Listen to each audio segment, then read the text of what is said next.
Allez, bonjour à tous. Allez, une petite question pour les mécanos. J'ai démarré ma voiture il y a à peu près une dizaine de minutes. Elle faisait aucune fumée. Donc c'est une Prius 3. Et là, elle fait, c'est même presque de la vapeur en fait, hein, on dirait. Hein, c'est tellement que c'est blanc, mais vous voyez, après ça disparaît en fait. Vous voyez. Donc je sais pas si on voit bien sur la vidéo, mais je vais essayer de m'approcher. Donc voilà, donc c'est une Prius de fin 2010, donc c'est la 3, le troisième modèle.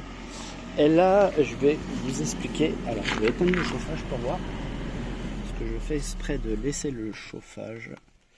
Elle a, hop, hop, hop, 264 000 km.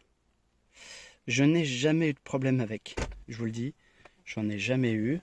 Du coup, là, comme j'ai éteint le chauffage, forcément, là, il n'y a que le moteur hybride, donc électrique, qui va se mettre qui va s'enclencher. J'ai changé les injecteurs, filtre à air, bougie, voilà. J'ai mis des produits pour nettoyer la vanne EGR. Voilà, je me pose des questions, je perds un peu de liquide de refroidissement, légèrement. Donc il y en a beaucoup qui peuvent me dire,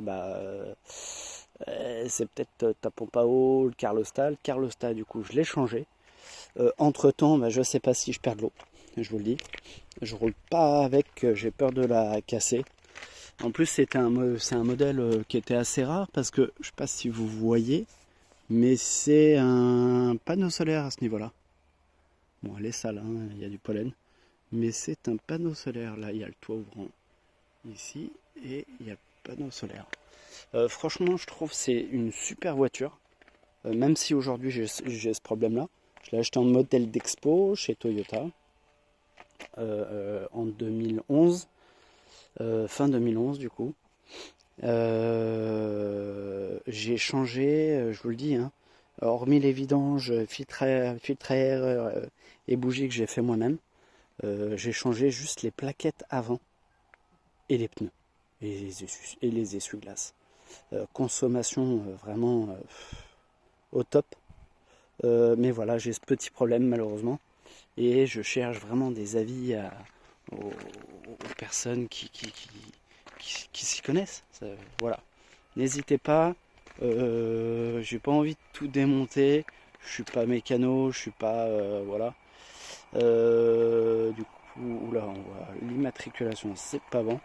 Je sais pas pourquoi d'ailleurs, on cache l'immatriculation, mais voilà. Donc n'hésitez pas avec vos commentaires. Moi je vous le dis, c'est une super voiture. Je me suis même dit, si elle doit aller, pas à la casse parce que là pour le moment elle roule encore, mais si elle doit aller en mode, comment on appelle ça, pas RSV, mais en mince, pour pièce, donc sans contrôle technique, je vais essayer de la faire passer. On peut voir derrière, je suis désolé, on voit une remorque, un scoot et derrière voilà des panneaux solaires. Donc je me suis dit peut-être je vais utiliser la batterie de la voiture hybride pour pouvoir accumuler de l'énergie enfin ce que je produis pas la journée, ça recharge la batterie de la voiture et l'utiliser dans ce sens là. On est en pile poil. Bon, bref. Voilà, n'hésitez pas avec vos commentaires s'il vous plaît, aidez-moi. Je vous en remercie d'avance. Merci.